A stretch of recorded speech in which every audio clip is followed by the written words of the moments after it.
Hello students. तो आज हम लोग प्रिपेयर करने वाले हैं सीयूटी यूजी के लिए।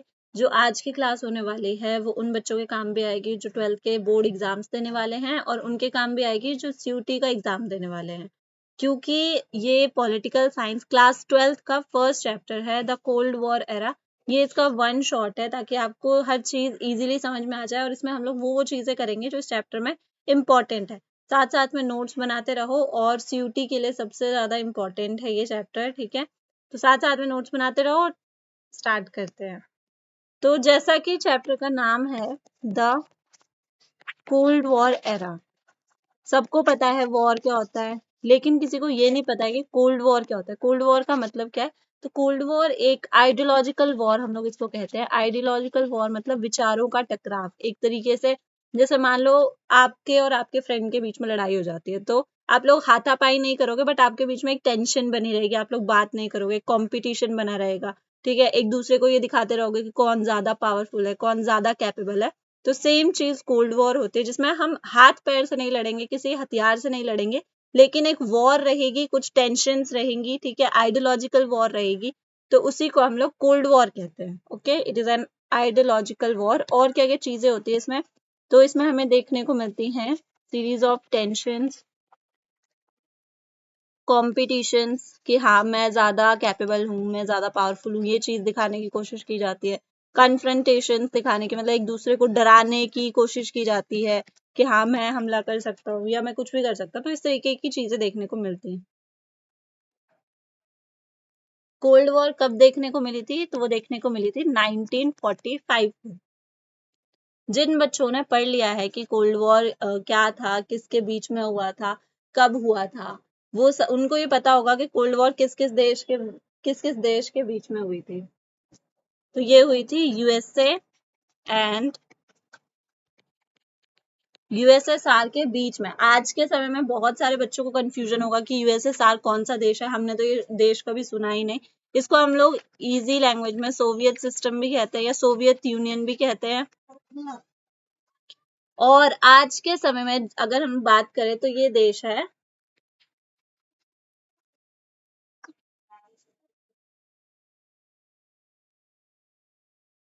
रशिया। ठीक है, आज के समय में इस देश को रशिया कहा जाता है।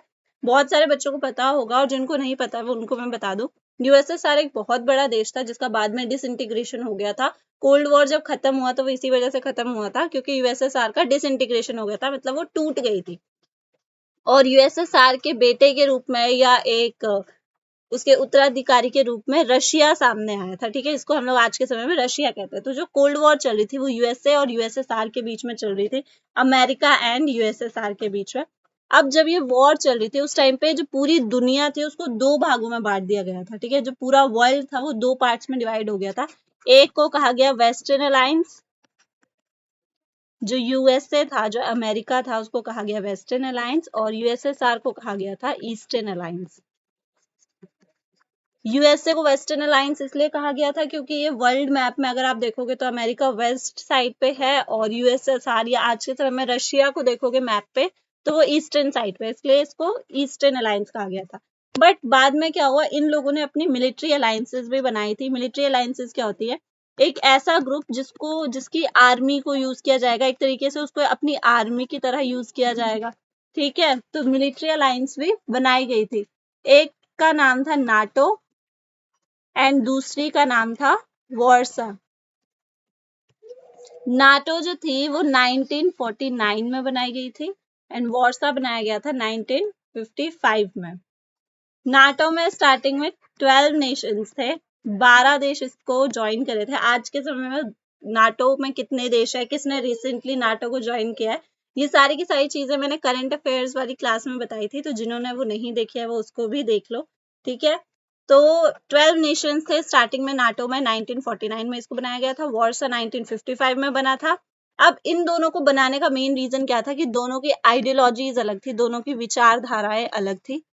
क्या क्या आइडियोलॉजीज थी दोनों की वो भी देखते हैं। अमेरिका की विचारधारा थी लिबरल डेमोक्रेसी एंड कैपिटलिज्म। और वहीं पे जो यूएसएसआर था उसकी आइडियोलॉजी थी कम्युनलिज्म एंड सोशलिज्म। तो लिबरल डेमोक्रेसी क्या होता है? लिबरल डेमोक्रेसी हम लोग इजीली कह सकते हैं कि ऐसी सिस्टम है, एक ऐसी डेमोक्रेसी जिसमें हर इंसान को हर तरह का राइट हो, ठीक है। जिस जैसी अमेरिका हमें आज के समय में देखने को मिलती है कि वहां पे हर इंसान जो है वो इंडिपेंडेंट है, हर तरीके की उसको आजादी है, तो वो लिबरल डेमोक्रेसी थी, जिसको हम लोग कह सकते हैं डेमोक्रेसी की फुल फॉर्म नहीं मतलब definition, of the people, by the people and to the people. Democracy क्या होती है कि इसमें लोगों के लिए, लोगों द्वारा सरकार बनाई गई है, ठीक है। अगर आप सरकार को देखो तो लोगों ने चुना है, लोगों में से कोई लीडर बन के आया और काम किसके लिए करेगा? लोगों के लिए काम करेगा, तो वो डेमोक्रेसी है। अब वहीं पे बात करें कैपिटलिज्म, तो ये प्राइवेट ओनरशिप होती है, ठीक है। प्राइवेट ओनरशिप का क्या मतलब है कि इसमें गवर्नमेंट का कोई रोल नहीं होगा, इसमें कोई इंडिविजुअल जो होगा वो ऑनर होगा किसी भी चीज का, ठीक है। इसमें प्राइवेट कंपनीज को ज्यादा बढ़ावा दिया जाता है, तो प्राइवेट ओनरशिप ऑफ रिसोर्सेज। वहीं पे अगर हम लोग बात करें कम्युनलिज्म की, तो कम्युनलिज्म क्या होता है? इसमें कम्युनिटी जो होती है वो किसी भी रिसोर्स पर अपना हक जताती है, ठीक है। कम्युनिटी ओन्स द रिसोर्स, इसका मतलब है हम लोग इसमें ये भी कह सकते हैं कि गवर्नमेंट जो है वो हर रिसोर्स पर अपना राइट रखती है, गवर्नमेंट जो है वो हर रिसोर्स को अपने कंट्रोल में रखती है, या कोई भी कम्युनिटी उसको अपने कंट्रोल में रखेगी रिसोर्सेज को। तो पहली चीज तो उनकी है। दूसरा सोशलिज्म, सोशलिज्म का मतलब होता है वेलफेयर ऑफ ऑल, मतलब सबके लिए ऐसा काम करना, सबके लिए कुछ ऐसा करना जिससे सबका काम सही बने, ठीक है, सबका फायदा हो, सबके लिए अच्छी पॉलिसीज लाना, तो वो आ गया सोशलिज्म में। तो ये आपका कोल्ड वॉर का इंट्रोडक्शन है कि कोल्ड वॉर था क्या था, कौन कौन इसमें हिस्सा ले रहा था, क्यों हिस्सा ले रहे थे, वो सब चीजें देखते हैं। अब कोल्ड वॉर के दौरान एक सबसे ज्यादा इम्पोर्टेंट जो इवेंट था वो था Cuban missile crisis. Cuban missile crisis, तो ये क्या था मैं आपको बताती हूँ। ये हमारा यूएसएसआर हो गया, ये हमारा अमेरिका है, एंड एक छोटा सा आइलैंड है जिसका नाम है क्यूबा।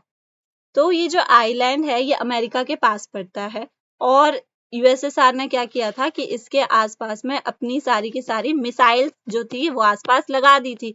एक तरीके से ये इनिशिएट किया था यूएसएसआर ने वॉर के लिए, उसने सारी की सारी मिसाइल्स क्यूबा के आसपास लगा दी थी ताकि वो समय आने पर क्यूबा के थ्रू यूएसए पे हमला कर सके। मतलब उसने एक तरीके से यूएसए को कन्फ्रंट कर दिया था, डरा दिया था, ठीक है। तो टारगेट यूएसए ने किया। अब इस टाइम पे क्या होता है, अगर यूएसए भी उसके अगेंस्ट में आर्मी को खड़ा करता, ठीक है, या कुछ भी ऐसा मिसाइल का हमला करने की कोशिश करता, तो ये उसी समय में वॉर में बदल जाना था। ये क्यूबन मिसाइल क्राइसिस था, ठीक है, कि क्यूबा एक छोटा सा आइलैंड था जहां पे यूएसएसआर ने अपनी मिसाइल्स को, उसके आसपास मिसाइल्स को रखा था, और इसके थ्रू वो यूएसए पे हमला कर सकता था। बट यूएसए भी बहुत चालाक है, उसने ऐसा कुछ भी स्टेप नहीं लिया जिससे कि वो यूएसएसआर को मौका मिले कि वो हमला करे, ठीक है। तो इस तरीके से, इस वजह से यूएसएसआर ने कोई भी स्टेप नहीं लिया, और धीरे धीरे जो यहाँ पे ओशन पड़ता है, ठीक है, उसने ओशन का जो रास्ता था उसको ब्लॉक कर दिया, और इस वजह से धीरे धीरे यूएसएसआर को वापस लौटना पड़ा। अमेरिका ने बहुत ही ज्यादा दिमाग से इस समय पे काम लिया, नहीं तो ये वॉर में बदल जाता। अब ये क्यूबन मिसाइल क्राइसिस हुआ कब था? ये हुआ था 1962 में। अब इसमें याद करने वाली क्या चीज है? याद करने वाली चीज ये है कि उस समय पे यूएसएसआर का लीडर कौन था? तो लीडर थी निकिता क्रुश्चेव, एंड यूएसए की लीडर कौन थे, सॉरी, तो यूएसए के लीडर थे जॉन एफ कैनेडी। ये लीडर्स के नाम याद कर लेना, ठीक है, ये इंपॉर्टेंट है दोनों ही। अब आ जाते हैं नेक्स्ट क्वेश्चन कि अगर वॉर चल रहा था, कोल्ड वॉर चल रहा था, तो उस टाइम पे ये जो बड़े बड़े देश थे ये अपना मिलिट्री अलायंस क्यों खड़ा कर रहे थे? मतलब बाकी देशों को अपने साथ क्यों जोड़ रहे थे? क्या रीजन था बाकी देशों को अपने साथ जोड़ने का? ये एक क्वेश्चन के उसमें मैं बता रही हूँ ये फॉर्म में। Why do superpowers need assistance of smaller countries. जो सुपर पावर्स है उनको छोटे कंट्रीज की क्या जरूरत थी, उनको छोटी कंट्रीज का सपोर्ट क्यों चाहिए था। तो सबसे पहला रीजन क्या है, टू एक्सेस रिसोर्सेज, ताकि वो उनके रिसोर्सेज को यूज कर सके, जैसे ऑयल हो गया, पेट्रोल हो गया, ये सब चीजें। सेकेंड चीज क्या है, उनकी टेरिटरी को वो यूज करेंगे अटैक के लिए, जैसे क्यूबा को यूज कर रहा था यूएसएसआर, तो इस तरीके से वो उनकी टेरिटरी को यूज कर सकते हैं अटैक के लिए। स्पाई करने के लिए, एक दूसरे की जासूसी करने के लिए, या किसी और देश की जासूसी करने के लिए यूज कर सकते हैं। इकोनॉमिक स्टेबिलिटी के लिए या इकोनॉमिक असिस्टेंस के लिए वो यूज कर सकते हैं, ताकि इकोनॉमिकली वो और ज्यादा स्ट्रांग होते रहे। और टू स्प्रेड आइडियोलॉजी, ताकि उनकी आइडियोलॉजी बाकी देश भी फॉलो करे, तभी तो वो लोग स्ट्रांग बनेंगे ना। तो ये सब चीजों के लिए वो यूज करते थे। अब बात कोल्ड वॉर, हमने पढ़ा कि इसमें कोई टेंशन, मतलब टेंशन थी, बट आर्म्स का यूज नहीं हो रहा था, किसी हथियार का यूज नहीं हो रहा था, लड़ नहीं रहे थे। बट इस समय पे कुछ वॉर्स भी हुई थी, ठीक है। तो उन वॉर्स को पढ़ना, क्या ईयर था उसका, वो इम्पोर्टेंट है, क्योंकि एग्जाम में पूछ सकते हैं कि कोल्ड वॉर के दौरान कौन कौन सी वॉर्स हुई थी। बट ये वॉर उतनी ज्यादा फेमस नहीं है, उतनी ज्यादा इम्पोर्टेंट नहीं है। क्यों? क्योंकि ये बहुत छोटे लेवल पे हुई थी। तो सबसे पहले हुई थी कोरिया 1950 से 53 के बीच। इस समय पे कोरिया दो हिस्सों में टूट गया था, नॉर्थ कोरिया, साउथ कोरिया, ठीक है, जो आज भी देखने को मिलता है। नेक्स्ट बर्लिन, बर्लिन वॉल बनाई गई थी 1958 से 62 के बीच में हुई थी। और एक हुई थी कोंगो, ये 1960s में चली थी। इनका ईयर याद रखना आपके लिए इंपॉर्टेंट है बस। अब आ जाते हैं नेक्स्ट, बायपोलर वर्ल्ड के लिए एक बहुत बड़ा चैलेंज था। बायपोलर वर्ल्ड क्या होता है, एक तरफ यूएसए था, ठीक है। बायपोलर वर्ल्ड का मतलब होता है कि एक तरफ यूएसए था, एक तरफ यूएसएसआर था, ये दोनों मिलके, मतलब एक तरफ से इसने अपनी अलायंस बना ली, एक तरफ इसने अपनी अलायंस बना ली, और ये दोनों ही एक सुपर पावर बन के सामने आए थे दुनिया के सामने। तो इसको हम लोग बायपोलर वर्ल्ड कहते हैं, ठीक है। लेकिन बायपोलर वर्ल्ड को एक खतरा था, वो था नेम। तो नेम क्या है, नेम है non alignment movement. Non alignment movement ये एक ऐसा ग्रुप था जिसको न्यूली इंडिपेंडेंट कंट्रीज ने बनाया था, ठीक है। जो देश नए नए आजाद हुए थे, ठीक है, कोल्ड वॉर के टाइम पे उन्होंने इसको बनाया था। कोल्ड वॉर 1945 में स्टार्ट हुआ था। तो उसके आसपास या उसके बाद जो जो नए देश आजाद हुए थे, उन सब ने मिलकर नेम बनाया था, न्यूली इंडिपेंडेंट कंट्रीज। कौन कौन से देशों ने इसको बनाया था वो इम्पोर्टेंट है। इंडिया, इजिप्ट, ये इसके फाउंडिंग कंट्रीज हैं, ठीक है। Yugoslavia, Ghana and Indonesia. वैसे तो 5 जो है वो सबसे ज्यादा इम्पोर्टेंट है, बट ये 3 जो है इनका ज्यादा आइडियोलॉजी था, इनका ज्यादा योगदान था नेम को बनाने में। इंडिया पे उस टाइम पे लीडर थे नेहरू, जवाहरलाल नेहरू। इजिप्ट के लीडर थे नाजिर। यूगोस्लाविया के लीडर थे टीटो। घाना के लीडर थे क्वामे नक्रुमा। एंड इंडोनेशिया के लीडर थे सुकार्नो। इन सब ने मिलकर नेम को एस्टेब्लिश किया था। अब नेम एस्टेब्लिश कब हुआ था, तो नेम एस्टेब्लिश हुआ था 1961 में। 1961 में ही नेम का फर्स्ट समिट हुआ था। कहाँ पे हुआ था, बेलग्रेड। ये भी इम्पोर्टेंट है, ठीक है। सीयूटी के लिए सबसे ज्यादा इम्पोर्टेंट होती हैं डेट्स और जगह, ठीक है, ज्यादातर, क्योंकि यही पूछा जाता है। अब नेम बनाया क्यों गया था, नेम का मेन पर्पस क्या था, मेन पर्पस ऑफ नेम, इसको बनाने के पीछे रीजन क्या था।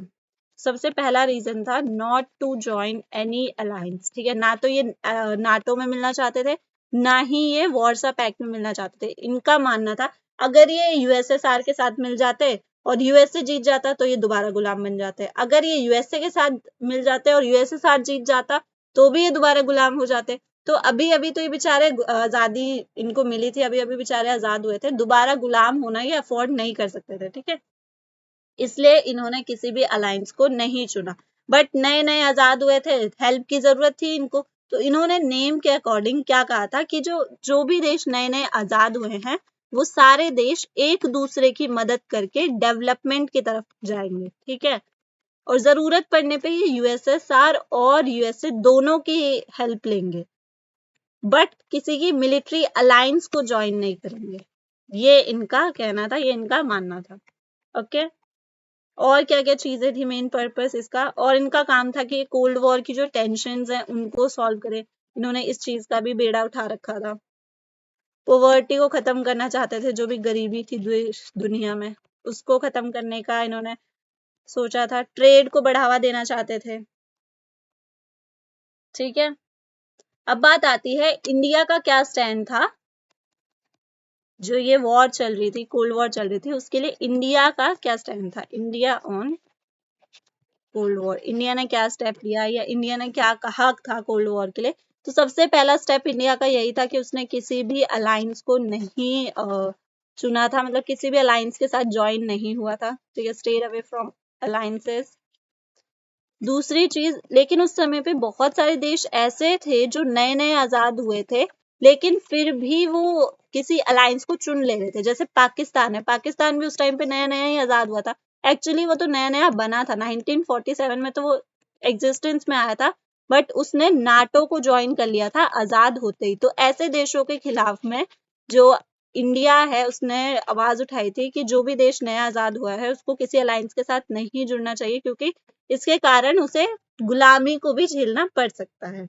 तीसरा काम क्या कर रहा था, वो कोल्ड वॉर को सॉल्व करवा रहा था, काम करवा रहा था, ताकि जो भी ये देश है उनका लड़ाई झगड़ा सॉल्व हो जाए। पीस एंड स्टेबिलिटी चाहता था दुनिया में इंडिया। तो ये था इंडिया का स्टैंड कोल्ड वॉर के लिए। अब इस चैप्टर में और क्या इंपॉर्टेंट चीज है, अब जब कोल्ड वॉर चल रहा था तो यूएसए और यूएसएसआर के बीच में एक रेस जैसा हो गया था कि कौन ज्यादा खतरनाक हथियार बनाएगा, कौन ज्यादा हथियार बना पाएगा। तो फिर बाद में जब इन दोनों को होश आया तो कुछ समय के बाद धीरे धीरे कुछ ट्रीटी करी गई, कुछ संधियां करी गई, जो कि इन सारे के सारे वेपन्स को कंट्रोल करने के लिए थी। आर्म्स कंट्रोल ट्रीटी, ऐसी ट्रीटीज, ऐसी संधियां जो इन सभी हथियारों को कंट्रोल करने के लिए की गई थी। सबसे पहली आती है एलटीबीटी, ये 1963 में की गई थी। इसको कहा जाता है लिमिटेड टेस्ट बैन ट्रीटी। इसको बनाया गया था, ये संधि जो थी, ये ट्रीटी जो थी, इसमें ये कहा गया था कि जो भी एटमॉस्फेयर अंडर वाटर में जो वेपन्स की टेस्टिंग होती है उसको रोका जाएगा। अब कोई भी एटमॉस्फेयर या अंडर वाटर में टेस्टिंग नहीं होगी। सेकंड थी एनपीटी, ये 1967 में आई थी। इसको कहा जाता है नॉन प्रोलिफरेशन ट्रीटी। ये सबसे ज्यादा इंपॉर्टेंट ट्रीटी है, क्यों? क्योंकि इसमें कहा गया था कि 1967 से पहले जिन भी देशों ने न्यूक्लियर वेपन्स बना लिए हैं उनका सही है, लेकिन 1967 के बाद कोई भी देश न्यूक्लियर वेपन को नहीं बना पाएगा। जिसने पहले बना लिए वो आगे भी बना सकता है, लेकिन जिसने नहीं बनाए हैं वो कभी अपनी लाइफ टाइम में, अपने एग्जिस्टेंस में बना ही नहीं सकता है। ये इस ट्रीटी थी। और ये एक तरीके से भेदभाव था। बहुत सारे देश इस समय तक अभी तो डेवलपमेंट की तरफ जा रहे थे, अनडेवलप थे, तो न्यूक्लियर वेपन कहाँ से बना लेते। इस वजह से इंडिया ने इस ट्रीटी को साइन नहीं किया था, क्योंकि उसने कहा था कि ये अनफेयर है जो देश नए आजाद हुए हैं उनके लिए। नेक्स्ट ट्रीटी है सॉल्ट 1 एंड सॉल्ट 2। सॉल्ट 1 हुई थी 1972 में, सॉल्ट 2 हुई थी 1979 में। सॉल्ट 1 में कहा गया था कि एंटी बैलिस्टिक मिसाइल्स को बैन कर दिया जाएगा, और यही चीज इंप्लीमेंट हुई थी सॉल्ट 2 में। 1 में खाली बात कही गई थी कि बैन कर दिया जाएगा, एंड सॉल्ट 2 में उसको कंप्लीटली बैन कर दिया गया था। Fourth, start 1 and start 2। Start 1 हुई थी 1991 में और ये हुई थी 1993 में। इन दोनों में ही जितने भी ऑफेंसिव आर्म्स हैं, जितने भी ऑफेंसिव वेपन्स हैं, उन सबको लिमिट करने की बात कही थी, लिमिटेशन लगाने की बात कही थी, दोनों ही ट्रीटीज में। तो ये था आपका चैप्टर 1, यहाँ पे आपका चैप्टर हो जाता है कंप्लीट। इसके अलावा कोई भी इंपॉर्टेंट क्वेश्चन नहीं है, चाहे आप बोर्ड का एग्जाम दे रहे हो, चाहे आप सीयूटी का एग्जाम दे रहे हो, इसके अलावा इस चैप्टर में से और कुछ नहीं आ सकता है। तो नोट्स बनाते रहो, ठीक है, ताकि आप बाद में आपके काम आए रिवीजन करते के टाइम। आज के लिए बस इतना ही। Thank you.